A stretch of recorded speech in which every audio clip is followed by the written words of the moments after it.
So how is everybody tonight? What a wonderful day to be in San Diego, isn't it? Absolutely. Fantastic. Well, welcome. This is the San Diego Investment Club. My name is Kucan. Hi, Daryl. Hi. I would tell you I feel like I'm in AA, but I wouldn't know that. So. All right. Well, you guys already started networking. That's kind of one of the main reasons why we come here, so we can exchange information. And every one of you, no matter if you're new, if you've been here a long time, if you've been investing a long time, you've never invested at all, everybody here has got something to offer for somebody else. So definitely get out of your comfort zone, go talk to people you've never talked to before, and see if there's a connection there. See if you guys can work together in some way or another. All right? Great. So as you know, or you don't know, let me ask this. How many first-timers are in the room here? Oh my goodness. I think all the rest of the people are still in the bar because they've already seen this part before. So that's actually about 3/4 of the room. That's great. Well, to let you guys know, we meet on the first Thursday of every month. And it's, like I said, a great networking opportunity. I hope you guys are going to learn a bunch. That's what we're here for, is to give back.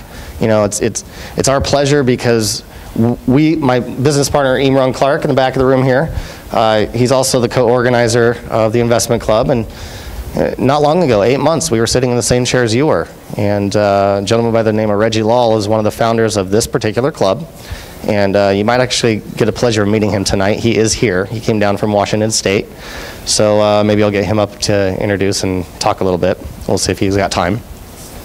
Again, bring your friends, bring your family, and bring your coworkers.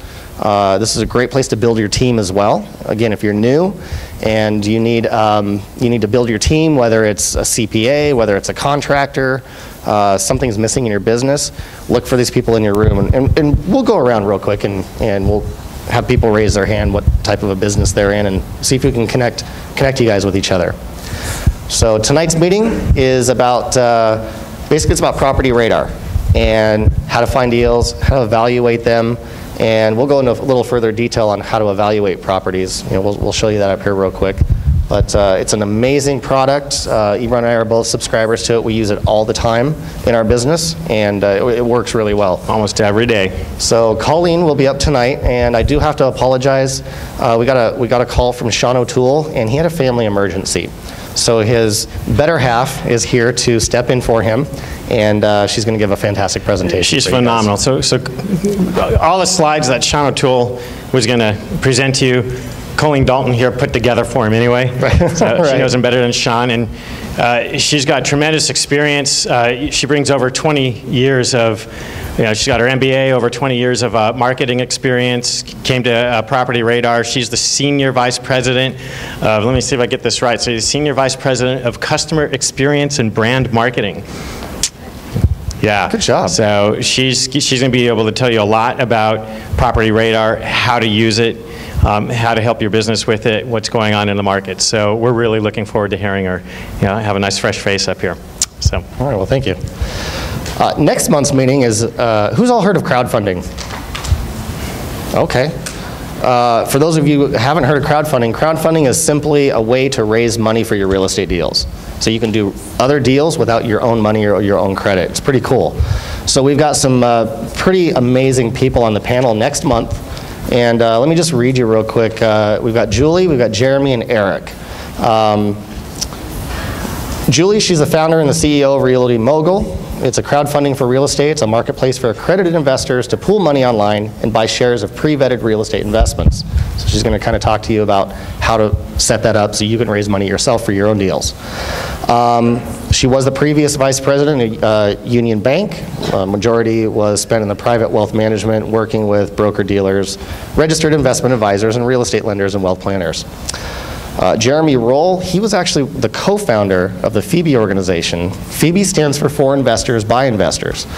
And there's over 10,000 members just on the West Coast here in California alone, not to mention a couple other states. So this particular group, they have several more throughout California. You guys are all Phoebe members, by the way. You guys are all Phoebe members. So that's what this group is. He's been an active real estate and business investor for over 12 years. He left the corporate world in 2007 and became a full-time passive cash flow investor. He currently holds over $300 million worth of real estate none of his own money, and business assets. And he manages a group of over 750 investors as well. Like I said, he is the co-founder of the Phoebe Network, 2007, with the goal of networking with, learning from, and helping other investors. So we have 15 chapters in Southern California and a few others out of state.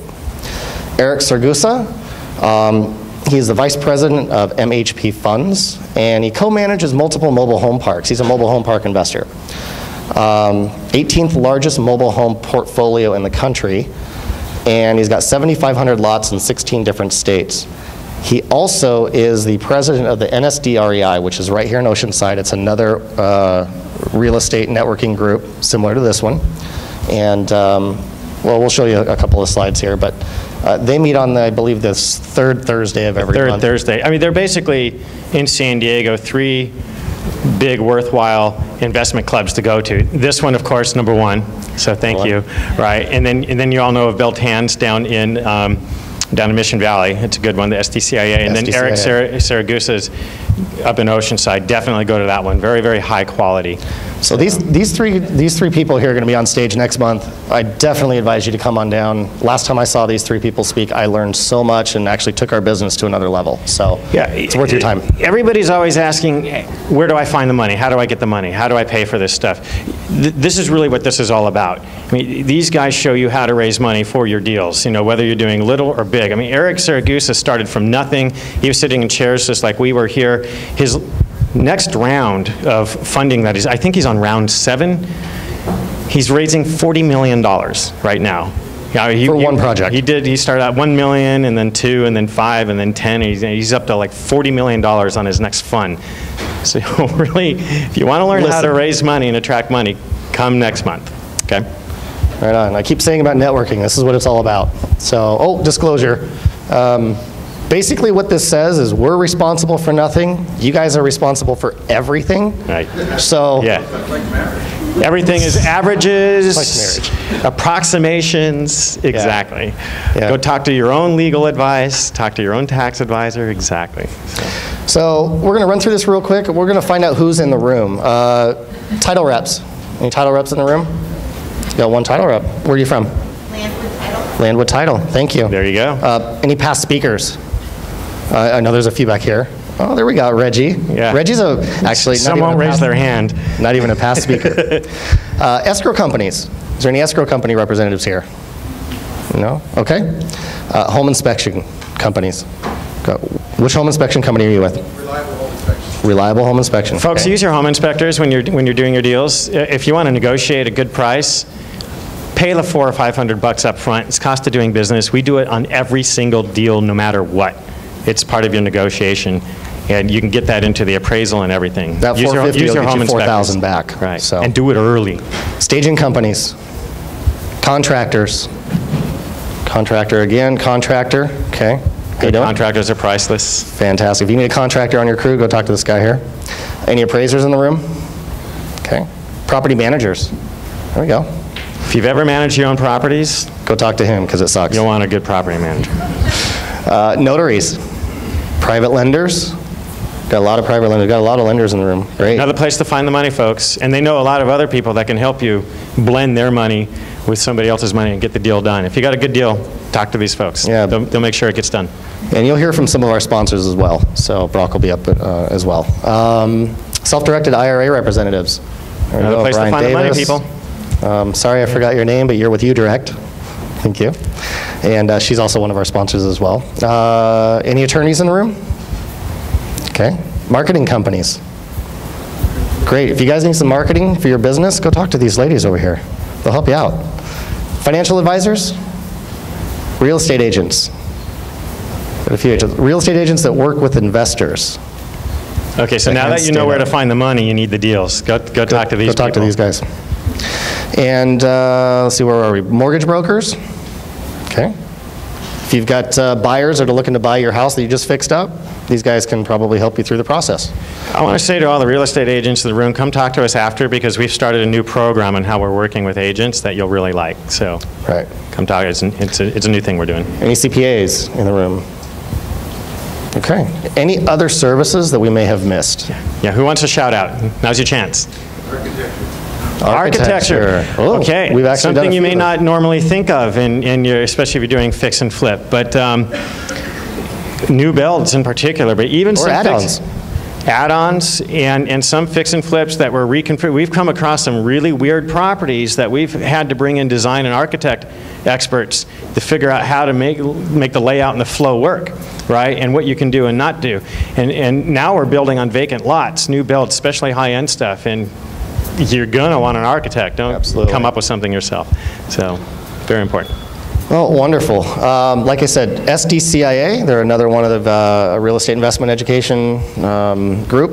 They meet down on the, second Tuesday of each month, down in Mission Valley. You can go to sdcia.com. And then NSDREI, which I had mentioned earlier. Rich Worcester is the founder. And then Eric Sergus is now the president and the host as well. So they're actually having a dinner party on the 10th, with June Bruce 17th. Norris on June 17th. So if you haven't heard of Bruce Norris, you should go to this because he's a guy you should know. So tonight, we're going to meet our sponsors. We're going to give them a little bit of time to share with you. And then we're going to do a couple of how-tos. Normally it's Ted Tech's talk, but unfortunately he couldn't make it tonight. So we're going to try to educate and teach you a little something hopefully you can learn from us. Market updates, we're going to do a deal profile, actually 2 deal profiles. We're going to do a quick giveaway, and then we'll bring Colleen upstage here for the main presentation, and then we're going to wrap it up, and then more networking back in the bar. That's where all the deals are made, by the way. So it is. If you're going home right after this meeting, you're going to miss out on the most important part, which is the networking. I think we've made more money in that bar than any other bar in the Probably have. state. Probably have. So I would invite our sponsors to come on stage real quick, and let's give them a hand. And they're going to tell you real quick about who they are, what they do, and how they can help you guys out.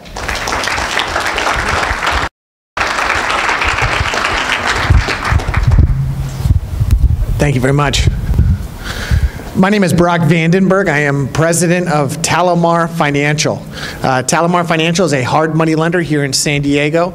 We specialize in financing fix and flips and residential income properties. The reason why you want to use Talamar Financial to finance your next fix and flip is because we can fund your deal in about 5 business days. We are a direct lender. We also offer very competitive rates and very competitive structures. We finance up to 65% of the after repair value of a fix and flip. If you want to learn more about Talamar Financial, please give me a call or visit our website, talamarfinancial.com, or give me a call at 858-613-0111, extension 1. Thank you. Thanks, Mark. Thank you. All right, Joe. Thank you. Thank you, Joe. Good evening, everyone. My name is Joe Mendoza with Equity California Real Estate. We are here in San Diego. We just recently launched in June of 2013, and we've been around actually since 2002, based out in Utah. We're a flat fee brokerage, so what that means to you, basically, instead of these traditional brokerages at Prudential, ABC Realty, Keller Williams, et cetera, 70-30, 60-40, we only collect $4.99 per transaction. So if you're looking to be an agent or a broker, definitely see myself or another wonderful broker who has just joined us, Mr. Imran Clark, joined Equity. So please, if you love systems and love proven methodology of doing business, join Equity for sure. Thank you. Thank you. Hi, Brian. How's it going? I'm Brian Davis with AccuPlan. How many folks in here are self-employed? How many of you guys have a solo 401k? Okay, but only about a third of you. How many of you would like one that has no annual fee? Come talk to me and you can learn how to self-direct your own 401k plan. I also have a checkbook IRA that you don't have to pay the California Franchise Tax Board $800 a year plus a gross receipts tax. You can check me out at accuplansandiego.com or retirementcheckbook.com, or just give me a call, 619-892-2438. I have cards and flyers in the back. Thanks. Thank you. Hello, my name is Andrew Reed with Glass Whiteboards of Southern California. You can find me at glasswb.com. Now, many of you are familiar with who I am and my services, but are you familiar with the underlying purpose of my business? Yeah, everybody is. But actually, the underlying purpose of my business is to save glass from going into the city dumps. And how I do that is I partner with clever rehabbers and contractors like many of you in this room to obtain all of your unwanted tempered glass before you throw it away. And I do this by either coming and picking it up wherever it is, or you can bring it to me. And I do also purchase this from you as well. It's a win-win-win all the way around. So I need your help. Will you partner with me? May I buy your tempered glass from you before you throw it away? Come talk to me. Andrew Reed with glasswb.com. So basically what it is a whiteboard made out of glass. That's the product. It looks way better than a whiteboard, and unfortunately we just can't carry glass around, or we have one here. Yet. So. I'm working on that. All right. Thanks, Andrew. Thank you.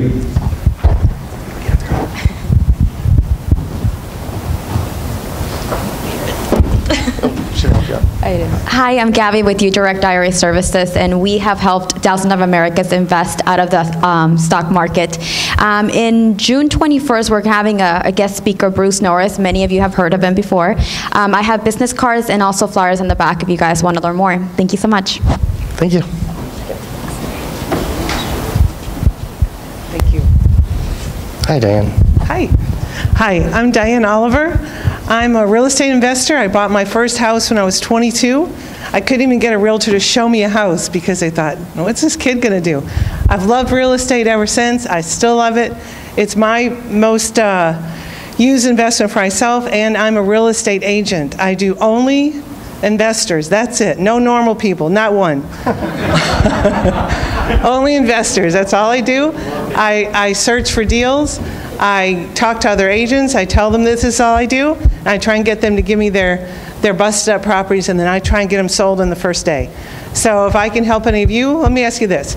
Who in here is not a real estate agent? Raise your hand. There you go. Okay, who in here needs one? Raise your hands. There you go. I got my cards. Wave me down. I'll give you one. I'd be happy to help you. Thank you. Thank you, Diane. Wonderful. Let's give it up for our sponsors. Thank you. All right. Well, this is normally where Ted talks. I'm not Ted, but... I'm not Ted either. No. We're going to actually talk quickly about who wants to know how to evaluate a real estate opportunity. In like 20 seconds. In like 20 to 30 seconds.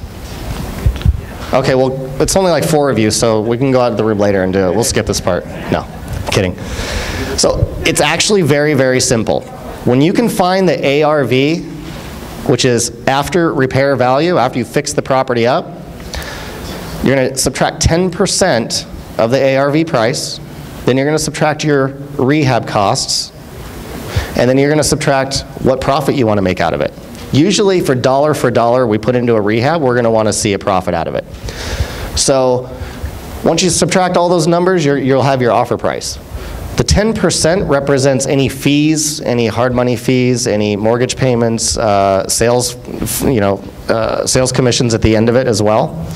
So I'm going to show you an example here. And make that 12% if you're actually going to have somebody else sell the property for you, right? So if you're going to sell the property yourself and pay 2.5 to 3% to the agent that brings a buyer, that's wrapped into that. If you're going to have another agent sell the house, add their commission to that as well. So you'll be. And the reason we do 10%, as you just heard, he runs a broker, so we can sell our own properties. Right. So give yourself a little more buffer room. So if you have a $400,000 house that you think is going to sell at $400,000 after you fixed it up, you're going to take out 40 grand. That's going to be your closing costs and your money costs. Then you're going to subtract, let's say, just call it a $50,000 rehab. And we also like to see a dollar for dollar on the rehab, so we're going to want to see a $50,000 profit. So ARV is 400. Your offer on that house is going to be 260,000. That might seem like a big difference, but remember, that's a beat-up house. They're probably only listed for somewhere around 300 anyway. Plus, you don't want to buy something you're going to lose money on.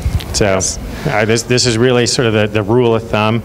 And there's always some fudge factors and stuff, but this is that quick decision. If somebody asks you right there and they need to know yes or no, you say, okay, based on the numbers that you gave me, based on these, if you're working with an agent, based on these comps, based on this is what I need to buy it at, right? And then you can go and do your due diligence and adjust if you need to, but this is how you make a quick decision. And as an investor, your answer always should be, I'll take it until I change my mind. Question? What's 3 to 2 or 2 1? Okay, 3-2 just means 3 bedrooms, 2 bathrooms. And then on the other side here is just another example. Let's say you found a 2-bedroom, 1-bath that you want to add square feet to it and turn it into a 3-bedroom, 2-bath and get $400,000 out of it. So you're going to adjust your after repair value to, you're looking at a 2-1 house, but you're going to use a 3-2 after repair for your comps, right?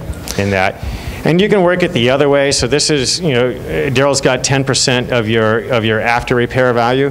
You can actually take your purchase price if you're not quite sure what the ARV is going to be, but you can figure out what it should be, see if it'd match. Then just take 15 to 17% of your purchase price as this is going to be your out-of-pocket carrying cost, and this is for, we take this for a 6-month hold. Right? And then you're going to add your rehab, you're going to add your profit, and then you're going to add your 10%. General rule of thumb. And when you get up to, say, $800,000, $1 million properties, you're going to want to open up that profit margin. You're going to want bigger spreads. So this is kind of like middle-of-the-road properties, right? So when you get to those really high-end, if the market shifts, I mean, if there's a fart in the wind, so to speak, of just 5%, of $1 million property. That's 50 grand. That's a big swing, right? So start adjusting your numbers for larger and larger profit margins as you go up. If you start doing higher end properties, you got to protect yourself more. They're a little riskier. So it's a sliding scale, but this is a general rule of thumb, quick decision maker. And so once you're there in the house, and Imran can explain this a little better, it's not just the house, it depends on the people. Right. So this is how to quickly evaluate whether you want to get into a deal based on the technicalities of the deal. And numbers. And numbers, right. So the other factor, and we don't have slides for this, and we're not going to name names or anything. It's just everybody's had partners, whether it be relationships, okay, people you've worked with, friends, ex-friends, that the red flags were there in the beginning, and we convinced ourselves, no, I'm not going to pay attention to that. I'm going to get wrapped up into this thing anyway. And then it turns into drama, maybe financial pain, definitely emotional pain. You think, boy, was that really worth it, getting into that? It's the same thing getting into these deals in real estate or just into business with anybody, okay? And for me, I've got there's some red flags that pop up in the back of my mind, and right or wrong, they're just what I go by them. So I'll give you a couple of the things that make me go, uh-oh, do I want to work with this person? Okay, so, and this comes from too much personal experience. Let's hear it. Even after having done it and doing it again, I can remind ourselves. So, number one is if you're sitting down with somebody and say you're going to partner on a deal or multiple deals, or they have a ton of money, so lots of stuff that's really attractive that you feel that you need, you want. This is how I'm going to get my next deal I'm going to do. Don't do it if they tell you, like, the last several people I worked with really screwed me over. You're like, so all of them screwed you over, right? And they just start talking about, it would have been better. So they start complaining about all of their past partners and how they're this poor little lamb, okay? And there's a lot of us here that we get into it that it's going to be different. You're going to be the protector. You're going to take care of whatever. Don't do that. So if they are complaining about people that screwed them over in the past again and again and again, stay away from these folks. Red flag.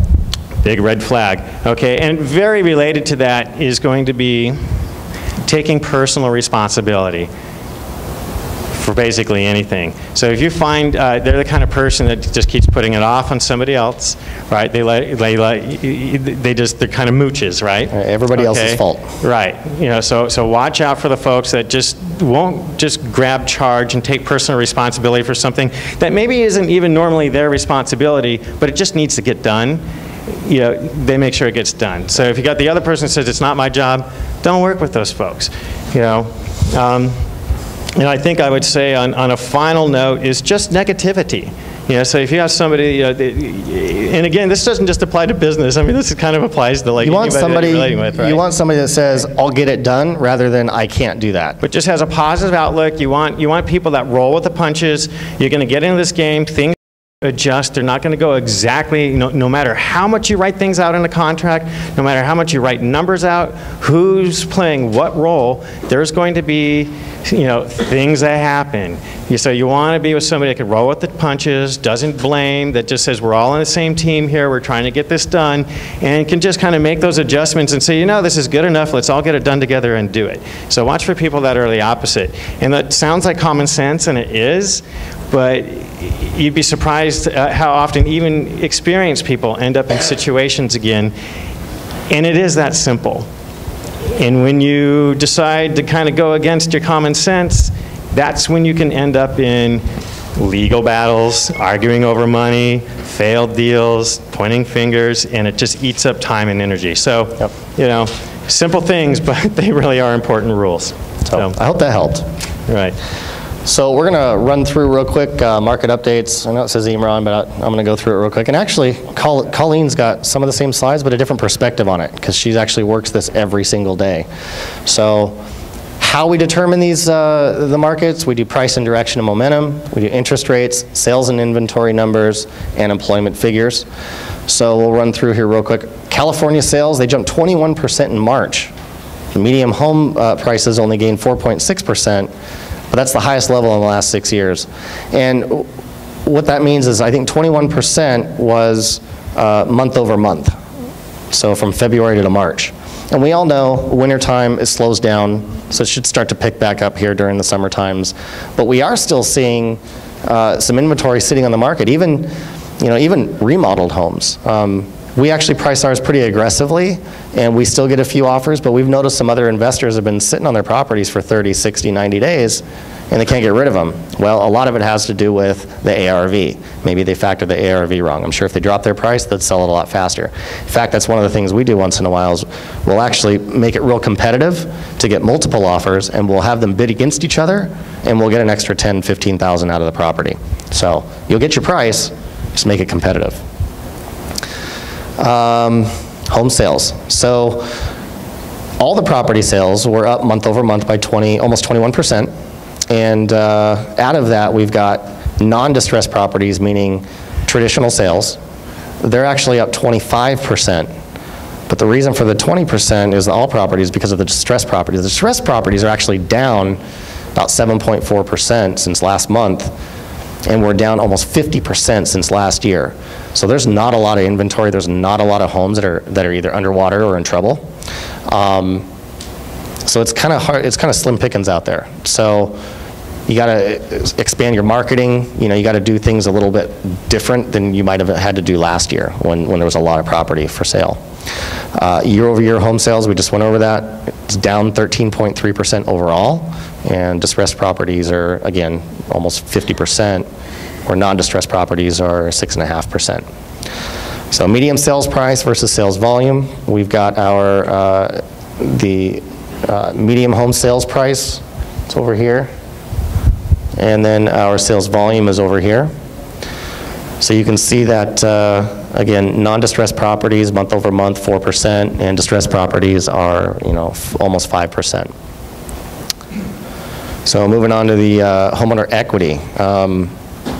It's actually becoming a lot better for homeowners right now. There's a lot more equity in there. Most of it is still right about 10% or less equity, but it means a lot more people can get back in the real estate game, and they're able to sell their homes or buy a home at this point now. So things are looking better for homeowners. Investors, it just depends on your marketing and your ability to create good opportunity. So if you're good at what you do, you can make money in any market. You can make money whether it's going up, going down. You can make money if they're underwater. Those are called short sales. You can partner with people. So there's a lot of different opportunities out there. Cash sales, this just means cash, people buying with cash. We're down month over month, but year over year, well, I'm sorry, month over month we're up, but year over year we're down. So a lot, over the last year, there's a lot less cash sales than there were, again, probably due to inventory reasons. So same thing, flipping. These are all properties that have been, within the last 6 months, have been flipped. We took a big downward swing. Again, that was probably December-ish, but it's picking back up. So there's still investors out there. They're still buying homes. They're still flipping properties, and it's coming back on the rise. Foreclosures are down, notices and sales are down as well, all the way around. Year over year, 25% on notice of defaults, almost 40% on trustee sales. So not a lot of foreclosures are happening. The auction block, the steps, there's not much inventory. A lot of those types of investors went away.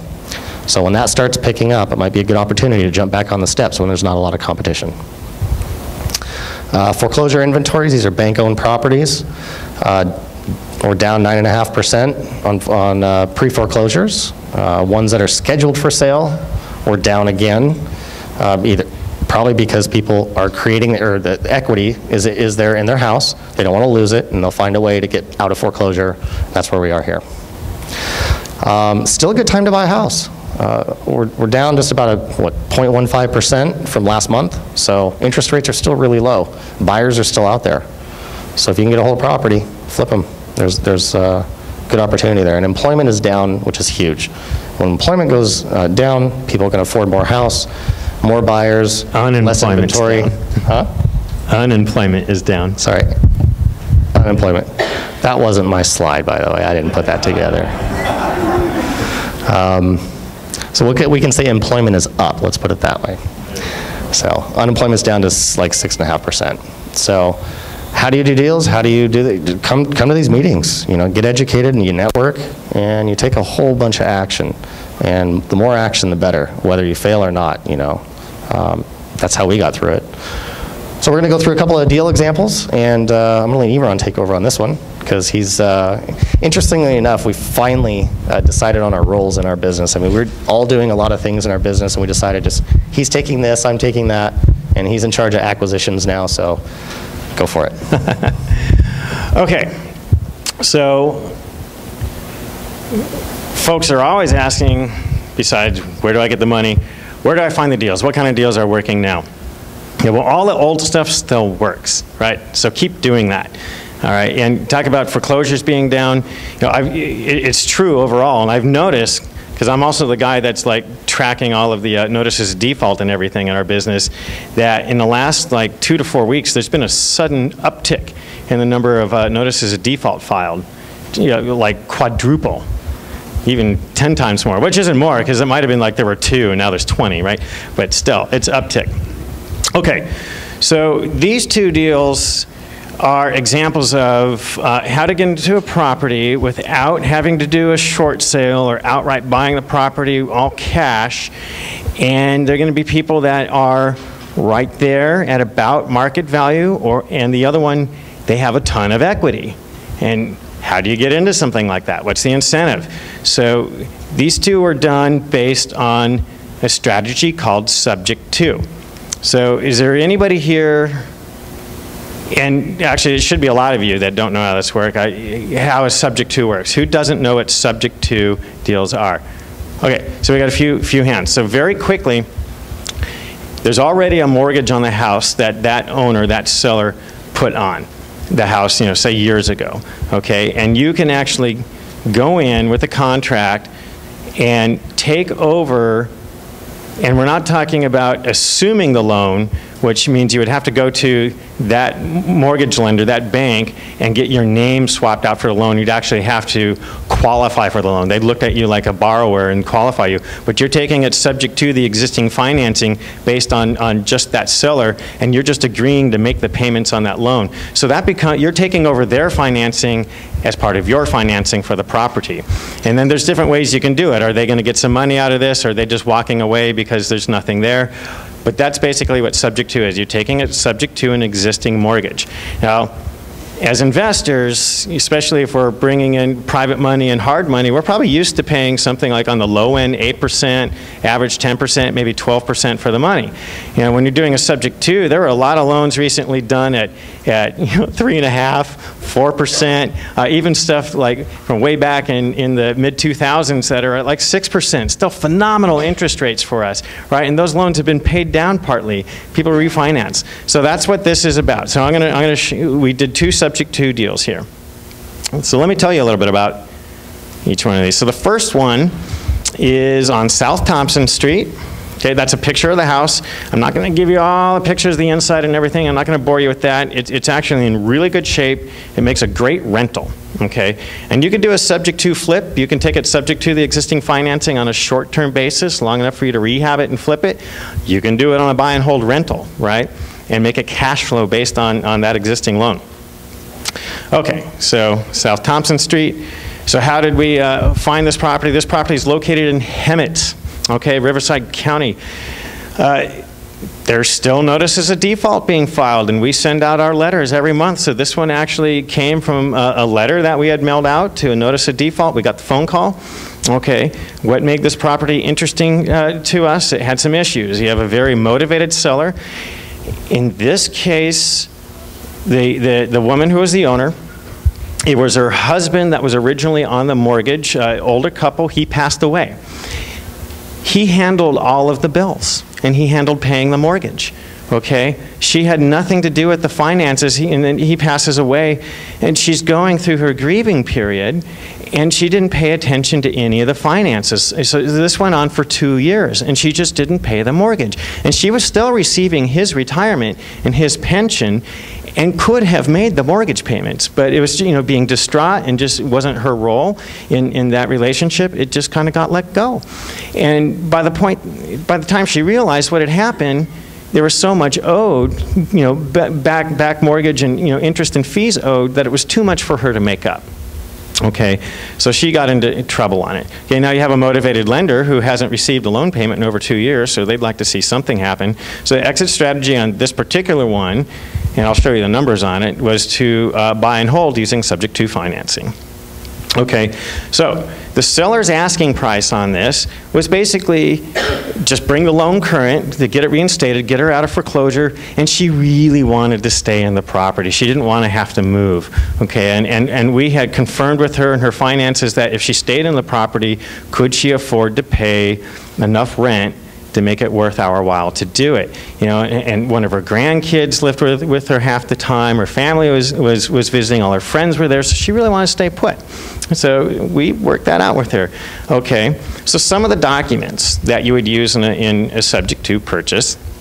Obviously our purchase agreement, and it's going to specify the subject to in it.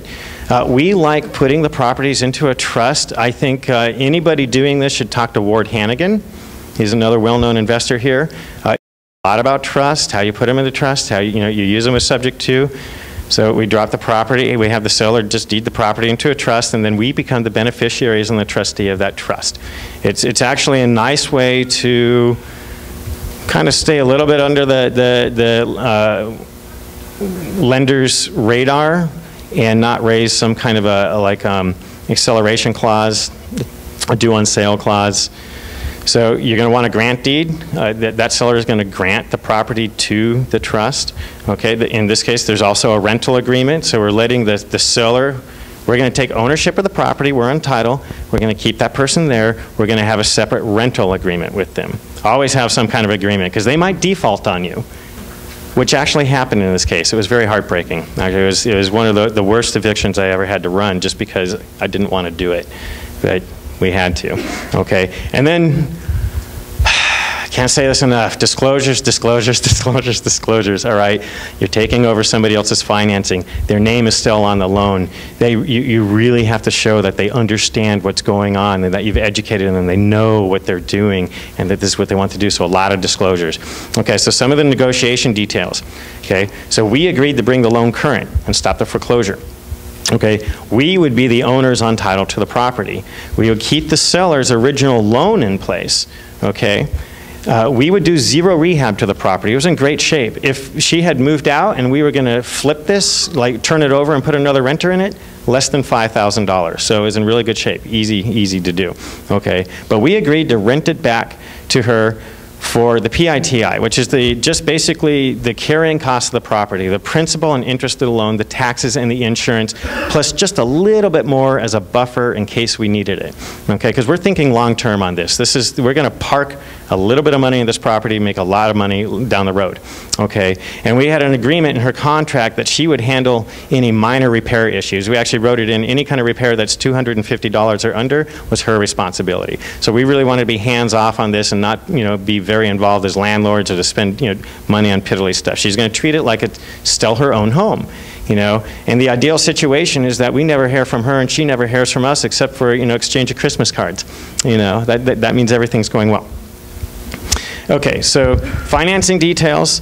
As I said, this is a 3-2 actually out in Hemet, subject to the existing loan. So the principal balance that was remaining on this loan was $78,916. To reinstate all the past dues on that loan, plus you could do this outside of title and escrow and just do it, right? But I wouldn't recommend that. We took her into an escrow company, okay, and we did the exchange of contracts and showing that we had paid off the lender and she was giving us we did that all in escrow. Okay, so we paid a little fee to do that. Plus, I highly recommend you get title insurance on these properties. So you're going to want to pay the title company. You're going to want, first off, you're going to want to check the title, right? And make sure there's no other weird liens on the property that nobody disclosed or knew about or whatever. But you're also, someday you got to think about reselling this property, okay? So get your title insurance. That'll make it sellable in the future. You don't want to have to find this person 5, 10, 15, 20 years later. They may have died and maybe their heirs don't agree with the terms, okay? So the total that we paid on this was approximately $93,000. Now that's less than the 22 plus the 78 because that $22,000 actually paid some of the principal down on the loan too. It was included in those payments. Okay, so approximately 93 on the purchase price, 0 rehab. Our cash out of pocket was about $22,600. The remaining principal on the loan is about $70,000. Okay, the PITI, the holding cost in that house was $900. So our rental contract with her was just $950. We could actually market rents for this, which I didn't put in here, are about $1,300. So she's getting a great deal on the rent. Okay, and someday when we re-rent this, it's going to be a really good deal for us. Market value on the property, if it was purchased as is on that day, we comped it out, would have been about $91,000. So she was right at about break even, actually a little bit upside down when you include realtor fees and everything. I kept track of all the comps. I have a file with this, so if anybody comes back and asks me and thinks that we took advantage of her and stole some equity from her or something, we can prove there was no equity, and we actually paid probably slightly above market for this property, all in all.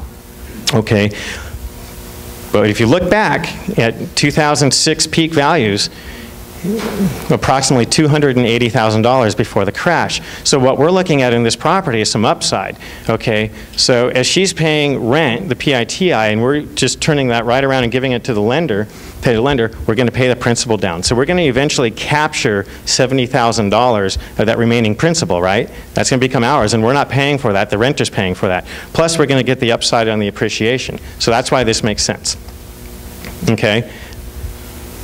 People kind of get that, you know, how the subject to works? Great. I know it's a little complicated, but I'm going to go through this pretty fast, especially the next one. Okay, so final thoughts on that is just really take action. It's create a solution, think outside the box. You really got to be helping the seller out. This has to make sense to the seller in this situation. Doing them a favor, okay? Unfortunately, in that situation, the ending of the story was she ended up using, instead of paying us the rent to pay the mortgage, she started using it in all kinds of actually really unnecessary stuff that she wasn't in trouble on. She just kind of took things for granted, lost track. We waited 5 months trying to get the rent from her, and we eventually had to evict her. And it was the worst feeling in the world because, I mean, you know, older lady, and she just, boy, she just did not want to go, but we had to do it. I mean, it's a business, you know, not a charity, and we really felt bad about that. So now we got another renter going in there. Okay. Second one, also a subject to, okay, this is actually close by here in Escondido. You can do this in San Diego County. It's on 10th Street, 10th Avenue. Okay, this one had a lot of equity in it, so we're going to structure this a little bit different. We also found this by sending a letter to the notice of default list. We got the call. Again, you got a motivated seller. In this case, it was the son. His father had passed away. He'd gotten a VA loan on this. Father passed away. There were automatic withdrawals from the father's bank account, and everybody thought that they automatic to pay the mortgage. And the family thought the mortgage was still being paid. Nobody was paying attention. The mortgage company, the mortgage servicer that was servicing that note, sold the note off to another bank. Didn't notify anybody. Surprise, surprise. And the automatic withdrawal stopped because now it was a different bank and they weren't doing that. So By the time they realized the mortgage wasn't being paid, it was a year into it. Okay, so now they're behind. And the son is a contractor that's been turning this 2-1 into a 3-2. He's done most of the work. It's just a little bit of finished stucco. He's bought all the travertine for the bathrooms. It's sitting there. He's like, oh my God, he's already put 50 grand into this property. Now the bank's about to take it back. So he's kind of motivated to get something done on this. Okay. So again, we're looking at a buy and hold subject to on this, but we're going to work the terms out a little bit differently. Okay, so what's the seller asking for? He wants us to reinstate the loan, bring it current, stop the foreclosure. He also wants us to allow him to remain in the house. He doesn't want to move yet. Okay. What's different here is there's almost $200,000 of equity in this property. I mean, he could just turn, well, there's about $200,000 of equity as a 3-2, not necessarily as a 2-1.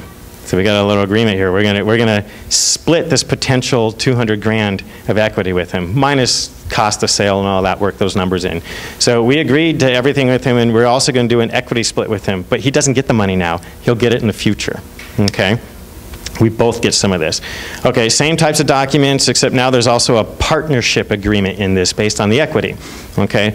So details. We bring the loan current. Okay. We are the owners on title. We keep the original loan in place, this VA loan. It's phenomenal interest rate. Rents are about $1,500. The PITI on that loan is about $850. Okay, right. The other agreement is that the seller, the contractor, is going to complete the rehab, turning it into a 3-2, and all of the finish work, and he's paying for it. Okay, so he's going to finish that job. The way the agreement works is if he doesn't finish it, we're going to finish it, and we're going to take it out of his equity. We're going to get reimbursed for it. So he's motivated. We're going to rent it back to him for just the PITI, so he's going to get a killer break on the rent for just 3 years, and then we're going to raise it to market rent. Okay. Again, he's going to handle any repair issues. We don't want any trouble. We're going to we're going to agree what the existing equity is and split it 50-50, but he's not going to get paid up front. He'll get paid later. Okay. Now here's the cool thing. Any future equity from appreciation of this property over the years, we keep 100%. We're only splitting what it would be worth now if the rehab were completed. And his rent paying down the loan is also going to create equity. We keep that as well. Okay? So the existing loan's $118,000 on it. We're coming up with about 20 grand here. We're actually closing this next week. We're going to come up with 20 grand here to bring them current. So total paid, $130,000, but really cash out of pocket's only 20 grand. Okay, so no rehab for us. Well, PITI actually $750. I said $850. It's $750. Market rent $1,500, so double. Market value is about $330,000. So subtract some cost of sale. There's about $90,000 each there to split. Back in 2006, for a 3-2, 1,500 square feet, which this is going to become, that house would have been worth $450,000. So there's like another $120,000 to go, just to, you know, if it goes back up to what it used to be.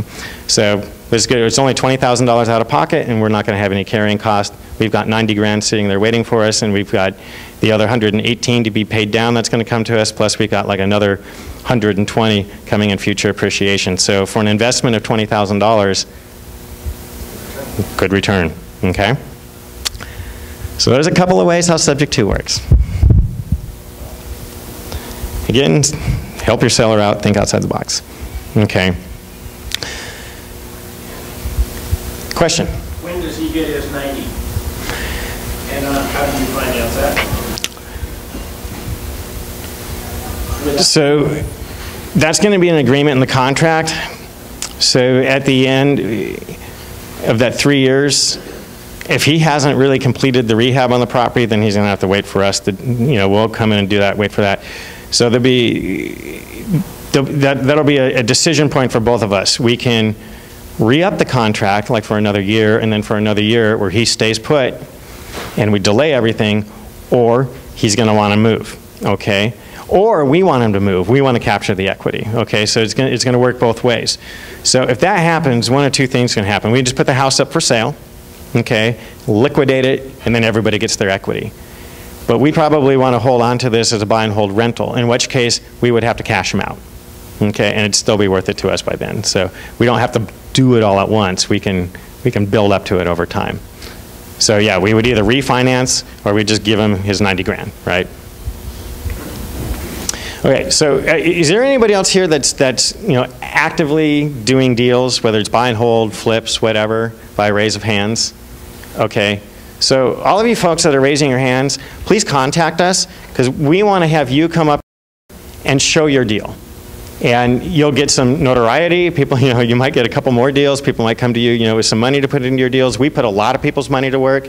So if you've got deals that you need help on, come talk to us. If you have money that needs to be placed that you want to make more money on, we can help you find places to put that. Please come talk to us. And we really want you people to come up here and help you all out and talk about your deals and get your face out there. So email us at san-diego-investment-club@gmail.com. Please send us your deals, and then we'll have you talk next month or the month after or the month after, okay? Because we're not really here to talk about our deals. We just needed to fill a slot this time. Usually we have other people talk about their deals here. Okay. All right, so Daryl is going to do a monthly giveaway. Thank you, partner. Let's give it up for you, man.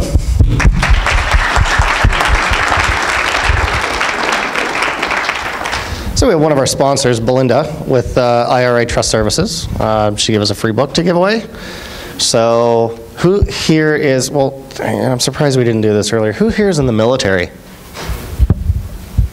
Thank you very much for your service. Both of you, thank you for your service. In fact, we're just going to do this, make it easy. I'll give you, Brian. Thank you. You're welcome. And you get one as well. You have another one as well? Okay. Why don't you bring it on up, Belinda? This is the self-directed IRA handbook as well. And this is actually from one of our attorneys, is Matt Sorensen. And he wrote a book on IRA services. Who here is not familiar with IRAs or how to do them? You're not really familiar? Okay, here we go. Read this book, come back next month and tell me what you learned. Okay, I can do that. All right, thank you. Yeah, exactly. Wonderful. All right, well, you heard a little bit about Colleen, and she's going to talk to you a little bit about Property Radar and what that has to offer you. So without further ado, I guess we'll give it up for Colleen. Thank you.